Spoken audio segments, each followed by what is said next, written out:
Magandang araw sa inyong lahat mga kamatyas. Nandito na po tayo ngayon sa bakbakang Magnus Carlsen at former World Championship challenger niya na si Nepo dito sa losers bracket semifinal at yung first two rapid games nila tabla. Kaya obligadong mahantong sa Armageddon na si Nepo 7 minutes lang ang time control pero tabla lang ang kailangan niya para ma-knockout niya si Magnus. Ibig sabihin talagang kailangang manalo ni Magnus, must-win situation.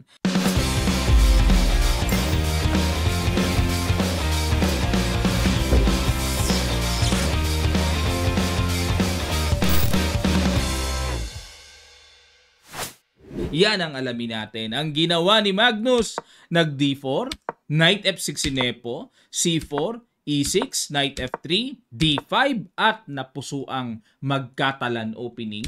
Bishop E7, Bishop G2, Castle, Queen C2 at sinabayan ni Nepo ng gulo-gulo sa sentro na.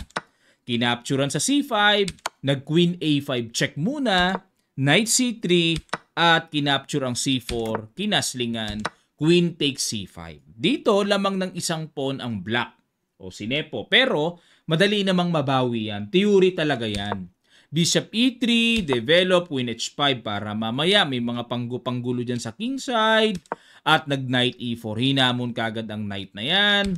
Nag-Bishop D7 at yan naman ang maagang novelty ni Nepo dito. Dahil ang madalas ginagawa dito sa bookline, kinakapturan lang yan. Queen takes E4 at nagda-Knight C6. Okay?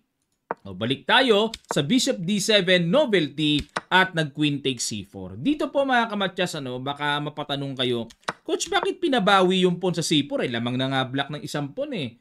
Ano mangyayari kung mag-B5 para piliting depensahan yan? Eto kasi Knight takes F6 check, Bishop takes F6 at may Knight D2.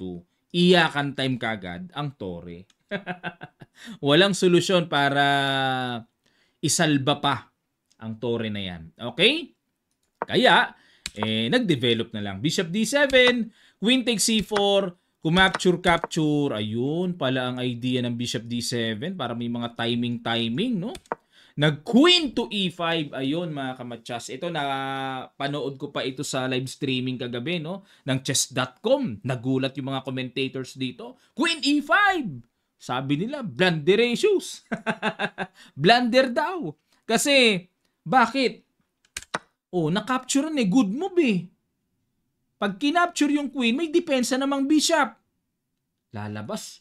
Laglagang or pangit ang material exchange dito. Laglagang puti, no? Lugi. Pero ginawa ni Magnus yan sa palagay ko para ang position ay hindi maging balanse ng madaling itabla.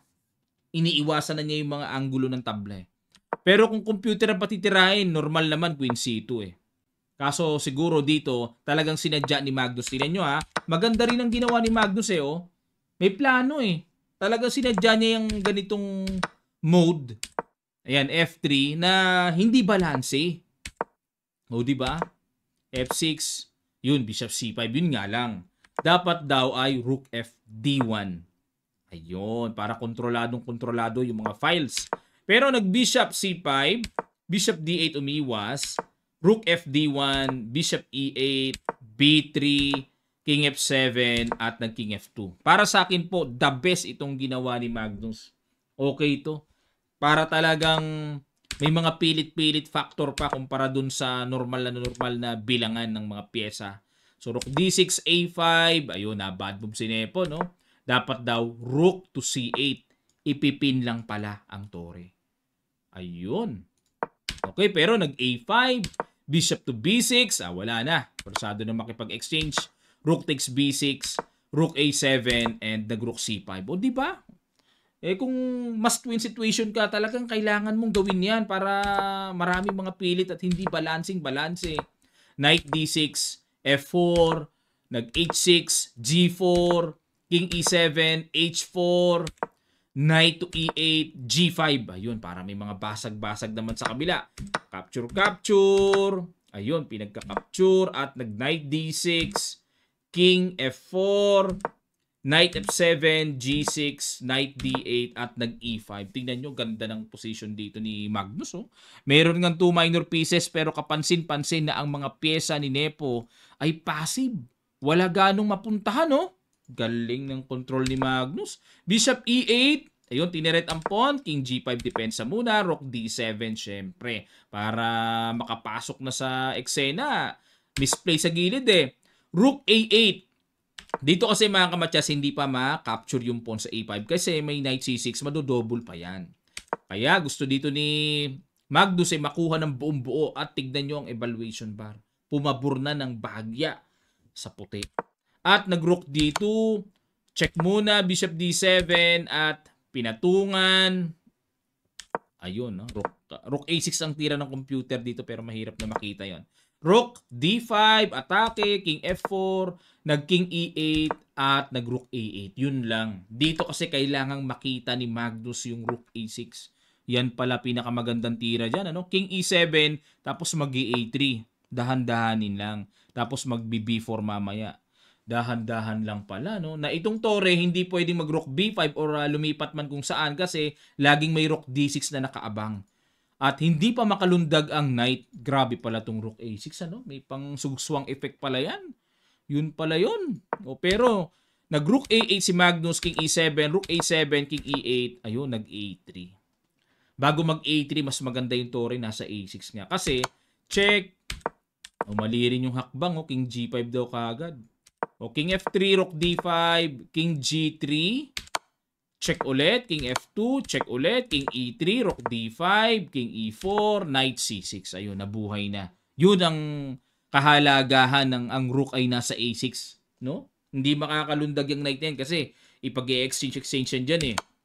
Sayang. So, King E7, Rook G8 para pabagsakin ang pawn pero bagsak yung pawn sa E5. Naunahan na eh. Oh, may depensa eh. Check, ubos ang pag-asa ni Magnus sa mga panggo-panggulo. Nalinis. Nalinis, oh, check. Oh, yun, oh, butas pa yung square B4. Wala na. At this point, nakita ko na sa mukha ni Magnus sa live streaming kagabi, eh, wala na eh, malungkot na eh. Wala na, madali nang ikot-ikutan eh. Oh, check. Ubos.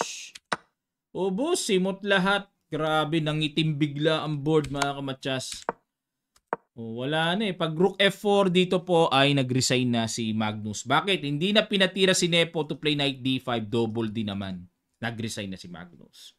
Knockout si Magnus. Ngayon lang nangyari ito. Parang bihirang-bihirang mangyari kay Magnus ito. No? Kung mapabagsak man yan sa losers eh, nakakabawi yan sa pinakadulo hanggang sa pagdating sa grand final, nananalo pa eh. Ang grand final po, ang waiting na sa grand final, IC, MVL, and twice to beat. So, lumalabas itong si Nepo ngayon dahil nanalo siya kay Magnus, nakaharap niya rin kagabi si Ferrucia para sa final losers bracket. Yan ang aalamin natin sa ating susunod na video. Sino ba ang nanalo sa kanila?